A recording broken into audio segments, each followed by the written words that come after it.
Hello everyone, it's Jean from the Inky Studio. Welcome, welcome. I have a new project today, a little tutorial, and this is a no-sew spine journal.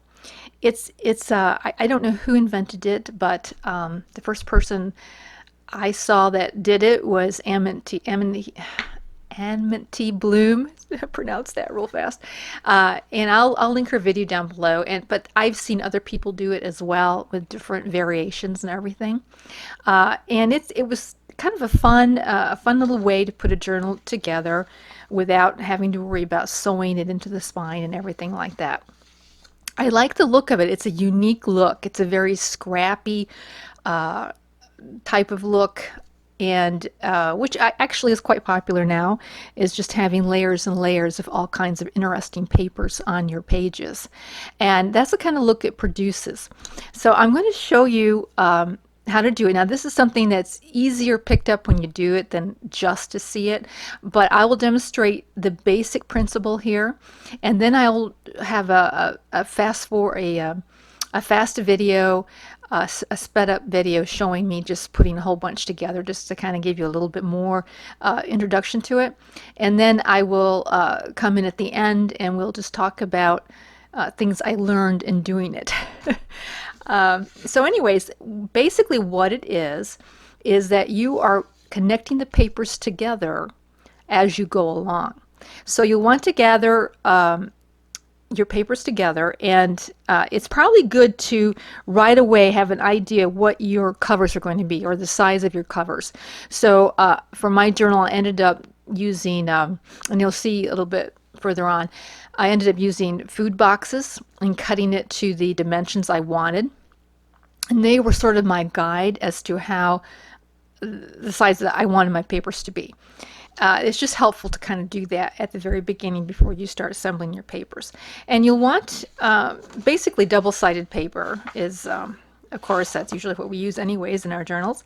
And I just used, it's photo paper, but it's like 27-pound weight. It's not like really heavy scrapbook paper. You probably could use the heavyweight paper, but it might be a little too bulky because you're limited as to how thick your spine is. You want the spine to be an inch or less. Just because this method, the more you put into it, more papers you would pile into it, the more wobbly it would get. So for it to really remain stable as a spine, it's about an inch thick.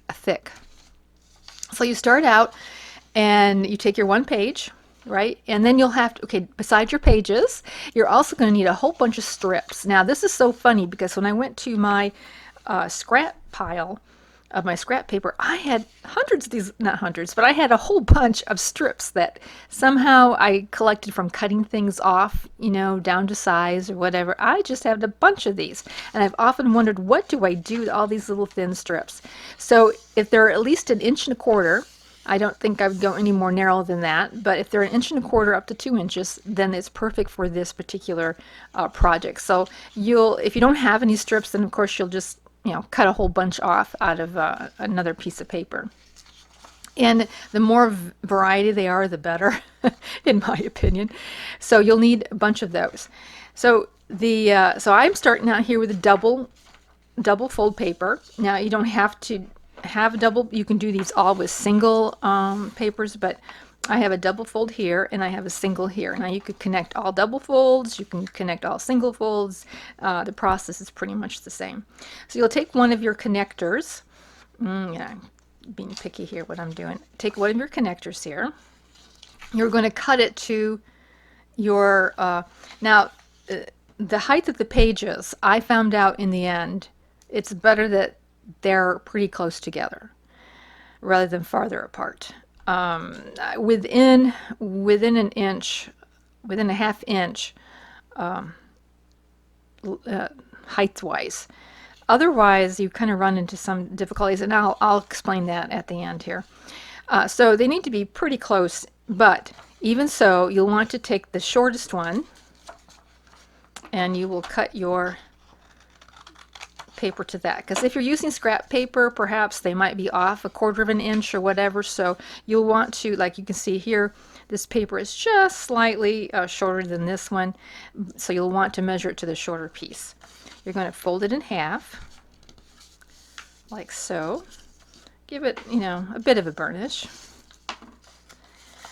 And then you're going to glue onto your shorter piece first. You're going to glue half of this fold, like so. Now you could use a glue stick if you wanted to. I'm just using my glitter glue. So you're going to align your page so that it comes right there at that fold. Right there. It's right there in that fold there. Okay, so that is aligned there. Then you're going to take your other side and you're going to glue that right up to that fold line as well. So you'll put in some glue like so.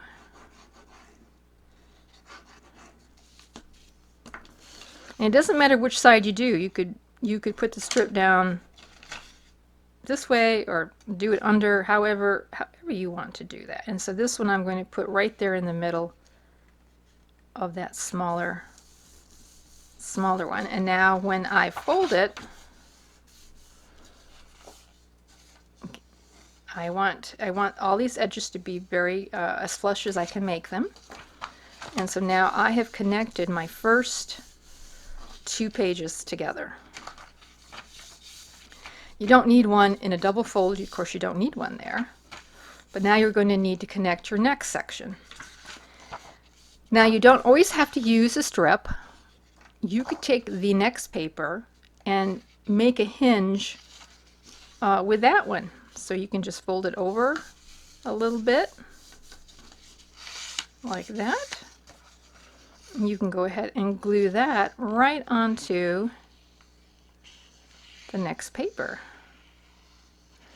And if you, I ended up saving, like a lot of them I cut down the size I wanted, but then a lot of them I kind of left as the full page, because then what I could do, and I'm going to line it right up to that spine there, because I want to make sure I'm staying flush, that I'm not gluing past it or too much forward. I want it to stay flush with the spine or with the fold that's before it, so that all the folds will be flush together. And so I saved some that are bigger than I needed so that I could do things like, you know, fold this over. I think I fold it this way. Fold it over and I can make a tuck spot. Okay, so some of the pages were to size and some of the pages I made larger than I needed, just so I can do some folds. Sometimes they were longer than I needed, so I could fold up and put a tuck spot there. So a variety of papers is good. You just want to know that where you want to end up once you get all the folds done. What size do you want to end up with? That's just what you need to keep in mind. So that is how you connect all the pages, right? And you just keep on doing that throughout the journal. And as you go along, you're going to start building up this spine here. See, it's getting thicker, but you want to make sure that it stays pretty flush, that it's not like up and down, up and down. It can be off maybe, you know, a teeny bit, but it needs to be pretty close together. So when I go to add this, and what I didn't do this, but what I think I would do next time is I would just put several together and then add it to the main pile, and put several together and add it to the main pile. I think that's the way I would do it in the future, because I think it would be easier to keep that particular, to keep that flush, to keep all the folds there together. And I'm just deciding which one do I want on top. Well, since I've already got this one here ready to go, I will just glue this on to here. Okay. Just trying to see if I like that. All right, and so we'll just take this here. Now the beauty of this is, like in this case, let me get this on first. All right, so I'm going to put this on here, but I'm going to make sure that the folds and everything are lined up well. All right, so that's pretty flush there. Like I say, this is something you have to do to kind of get the rhythm of it to see what really works for you. But the beauty here is that, like, I'm a little hesitant. I don't know how I like this. You know, I can always come back with washi tape. I can come back with another piece of paper. I can always cover it up. You know, I can always do those things to it if I really need to. And so yeah, you end up with this really scrappy look. So I'm going to play a short, fast-forwarded little clip of me doing this a little bit more, just to kind of give you a little bit bigger visual on it.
Next up, I'm going to show you how I put the covers onto this journal so that we'll have a complete tutorial in just one video. But before I do, can I ask you to take a moment just to like this video? It would help me out a lot. And if you have visited my me here several times already and you have not subscribed, I would just so appreciate if you would hit the subscribe button. So here is pretty much my completed signature. And I believe it is within the 1-inch area there for the spine. I did want to point out some things that I learned along the way putting this together. And the first thing is that putting in pages of different heights ended up being not the best, I don't think the best thing. I think if I do this again, I would have the pages be pretty close in height. You know, width is no problem, but the height of it, they need to be within, you know, a ½ inch or so of each other, because otherwise you end up with sort of like this here. If you can kind of see where there isn't any support between these pages because I put in, you know, this half page. So I'm going to correct this, and what I'm going to do is I'm going to take another piece here, and let me just fold this in half. And I'm going to put in just a tiny little nick here at that fold, like so. And I'm going to take that and I'm going to glue it up like this. And that way it'll take care of that split that's in there. So I guess I can just do that right now and show you that. So that's what I would do, is I would try to make the pages pretty close to each other in height. Now if you, of course, you know, it's fun to have different size papers on the inside. So to do that, then what I would suggest doing is I would suggest just have, in your completed signature, just go ahead and put in a piece right over, you can put another layer down here. I mean, I don't think that would really matter too much. Let me just figure out what I'm going to do here. I would just put a short pieces here and there the way I like them, and not worry about going over the same spine area twice. I don't think that really should pose a problem. So I'm going to take this and I will size her up. And so the key is just to make sure you line up the fold with the fold that's in here. And that's kind of fun to know that you can just add another little piece of paper wherever you want after you have, technically finished your journal or your signature. You can just add it right in there. Let me see. I think I'm going to put it down below there like that. Okay. And so if you just make sure you're in that fold area there, you're all set to go. And then there's your little page that's just put in there. But that's what I would do to add the shorter pieces. I would just add them in separately after everything is finished. And that way you can avoid that split or that splitting.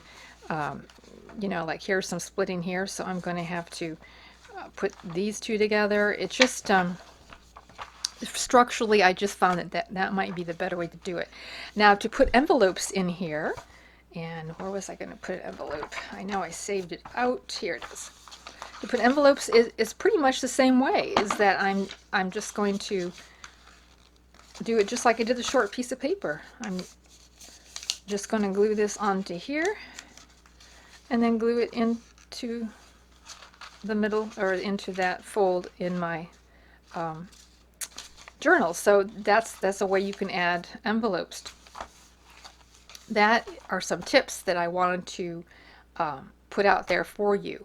Now, as far as, I sewed lace on here, so if you want to do any kind of sewing in the journal, now's the time to do that before you put on the covers. For the covers now, I am going to be using a cardstock or a heavyweight scrapbook paper for the first and last pages in the journal that connect to the cover. I'm also going to be using 2 strips of cloth, and I've got just some simple muslin here because I feel that the hinge between the cover and the signature should be something other than paper so that it doesn't tear too easily. So I'm going to be gluing on a piece of muslin here, and then I'm going to be covering it with a piece of heavy scrapbook or cardstock paper. So the two together should give it a good firm hinge, and that's how I looking at it anyways. So the first thing I'm going to do then is I'm going to glue, make sure I've got, oops, this is the inside, it's the outside. I'm going to glue my muslin down onto the cover. Now you could, if you got like a heavier fabric perhaps, you could just use fabric and not cover it up at all, and that's kind of up to you. But for this I am using just a simple muslin, and then I also know that, because it's thin, sometimes the glue will seep through it a little bit. So I'm just going to glue it there and glue it onto the last page of my journal. And it doesn't have to be too super glue, just enough to sit there nicely. And I want to meet up with that signature, and I have to hold it up a little bit, meet it there in the middle, and then fold it over like so. Okay, there we go. And make sure, yeah, I want to make sure, yep, it is. I'm going to make sure my cover is in good contact with the rest of the signature there. I don't have too much of a gap in that area. Okay, now I'll take my heavier paper and I'm going to determine, do I want a tuck spot? No, I don't think I'm going to. think I'm going to do that. Let me cut this to size. I do believe, yeah, let's just cut it right about there. And I am going to fold it right there at, right there. I want the fold to be right in that area. So let's just mark that down, I think right here. I think it's right here at this point. There we go. So that is folded. Give it a pretty good crease there.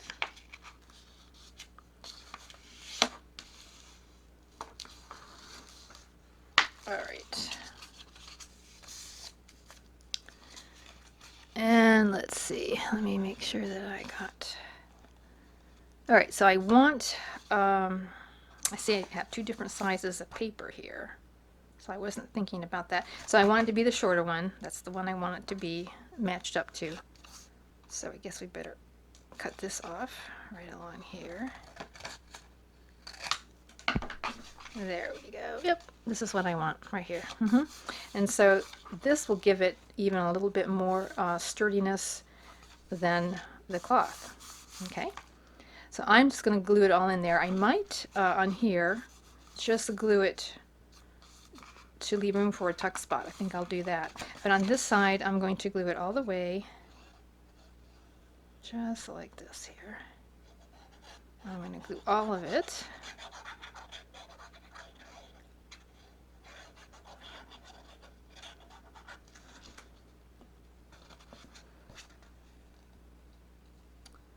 Line it up with that fold area.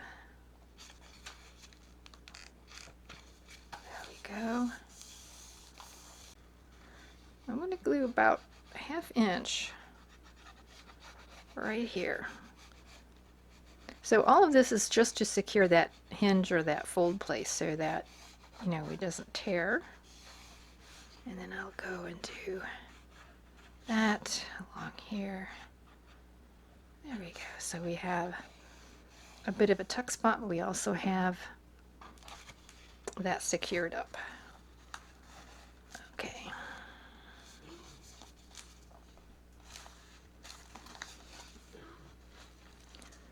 All right. And I'm trying to watch,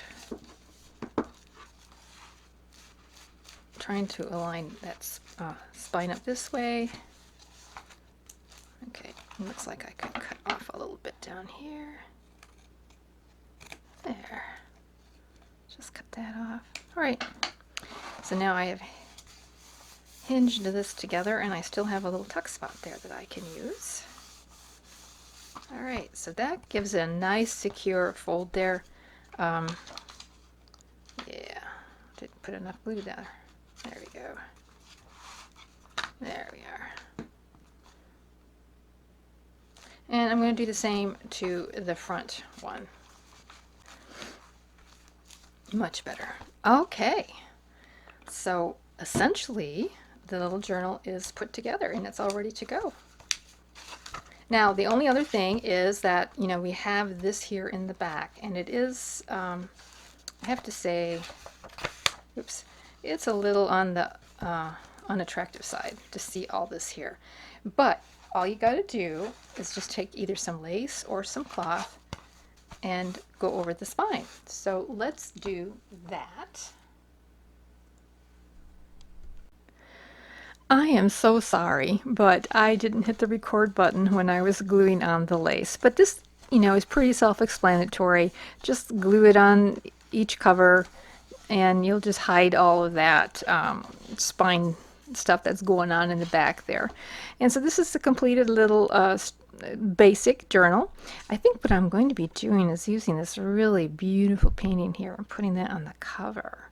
But anyhow, yeah, so this was, I don't know, I might not have explained it to you, but this is a food box piece of cardboard, and I just glue on fabric, glued on my papers, and back here is the back is paper. I just glued those on, and they were my covers. And so yeah, I really think this was a very fun way of putting together a journal without having to sew it.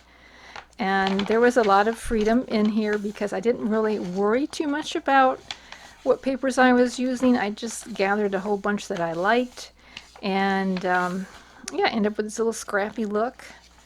And yeah, so, and I can go back in and add more small papers and envelopes if I care to do that. And so I will be decorating this. And there you go.